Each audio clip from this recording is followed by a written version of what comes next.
Good morning. It's Sanford here, and today's pivotal insight is how does money influence our relationships?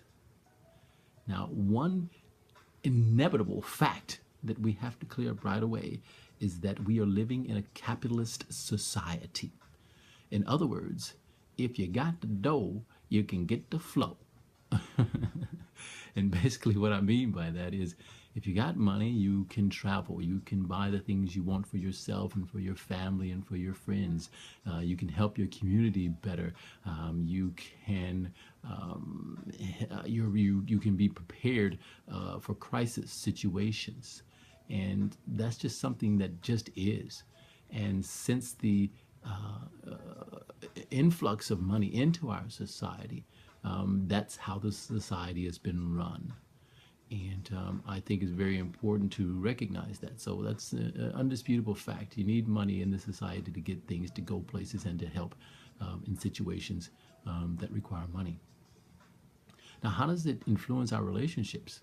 Well, I look at that in three ways. And again, you can make up your mind whether or not this flows with you or not. You know where I stand on that.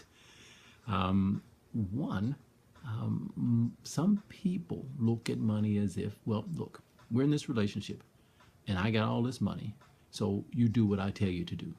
You know, sometimes they don't mean it in a malicious way. It's just their attitude and how they were brought up, particularly for men. You know, and with the changing in our society, where women are starting to get more money, they're starting to grasp that sort of attitude too. I got the money, and I'm saying this for both men and women. If they have had a lot of money or they have a lot of money in their life and they get into relationships, I've got the money, you know, do what I tell you to do. I'll invest the way we should do.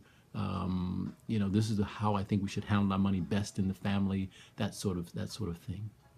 The other way is money influences the relationship is, you know, I don't have a lot of money, and so you should take care of me. You should take care of my whims and my needs. You know, it's not all about the money. Why is money so important to you? You know, that sort of mentality. It's almost a poor little me attitude, but it's not in the sense that money's not important to that person in the relationship. It's not of a high value to them. And the third way is I've got some money, you've got some money. Let's work with this. Let's see what we can build on this. But in order to come to that sort of attitude, you have to have a sense that money can help you, and they can help your relationship to be able to travel, to, if you have a family, to take care of your family, to invest, which is a big one, because I was never raised when I was growing up. I was never told these things or shown these things that you should own something in your life, you know, not to selfishly keep to yourself, but to pass on to your family or to help the community. And if you're able to invest in, say, a property, or you're able to invest in business, then you're able to build something that's here and you can share with people, and you can leave a legacy, which legacy is very important, at least to me and most men that I know. They want to leave something here that they can be remembered by. You know, if that's an ego thing, then that's an ego thing. But I think we all want to leave something for our kids and our kids' kids, and etc. And for me, I've been in all three of those stages in my life, where I've had money and I've wanted people to do what I said because I had the money. I've been at the stage where I didn't have money. I'm like, well, you know, hey, I don't have a lot of money, so, you know, you should, you know, help me out. You should help me out. And then I've been in that third stage before, and that third stage seems to resonate with me most. Again, if you know me or you've seen my posts in the past, you know I'm all about synergy, coming together. I always think about the big picture and the whole. And sometimes it's been a detriment to me, but that's an attitude and a feeling inside of me that we are able to do better if we are working together. You know, I think it's very important. Again, reflecting back to some of my past posts, you would have heard me talk about independence, dependence, and interdependence. Independent, where you are having your own cash, you're able to do your own life, take care of yourself, build things.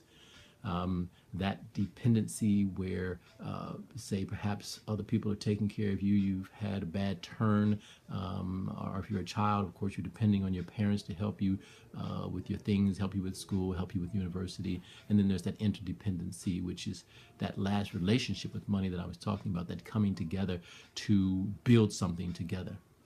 And so that's how I look at money and relationships. Now, of course, you've heard it said that, you can't have a strong relationship as a man if you don't have a lot of money and you're not able to build your castle. I agree with that in a sense, but also I know for me personally, if I can be with someone who loves me without money, well, they're going to love me when I have money too. And I think that's just pivotal for the kind of life that I want to have, with the kind of person I want to have it with. Now, I've not always thought that way, but I'm thinking that way now. So, how does money influence your relationships? Have a great question. I think it's a great question. Have a big thought on that process.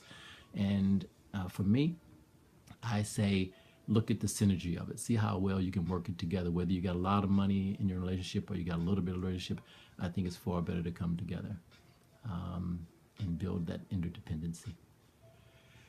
Well, folks, it's been great talking to you today. Have a wonderful day. And as always, you know it, bring it from the bottom. Love your mission. Peace.